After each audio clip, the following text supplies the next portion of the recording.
عوام کے لیے بڑی خوشخبری، وزیر اعظم شہباز شریف نے تیل اور گیس کی قیمتوں میں مزید کمی کرنے کا حکم دیا ہے۔ ہمارے ذرائع کے مطابق میاں نواز شریف نے خصوصی طور پر وزیر اعظم شہباز شریف کو فون کر کے ہدایت جاری کی ہے۔ پیٹرول کی قیمت 190 روپے تک لانے کی تجویز پیش کی گئی ہے، جو کہ 1 جنوری سے لاگو ہوگی۔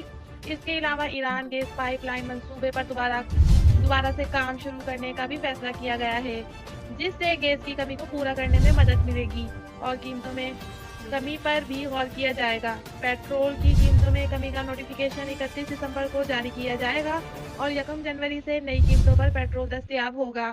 وزیر اعظم کے اس فیصلے کو ملک بھر میں سراہا جا رہا ہے۔ یہ فیصلہ اس وقت لیا گیا جب پنجاب میں وزیر اعلیٰ کی سیٹ کے لیے جنگ چل رہی ہے۔ کچھ لوگوں کا کہنا ہے کہ پیٹرول اور گیس کی قیمتیں کم کر کے حکومت اپنا ووٹ بینک بڑھانا چاہتی ہے، کیونکہ IMF نے روس سے تیل اور گیس خریدنے پر پابندی عائد کر رکھی ہے۔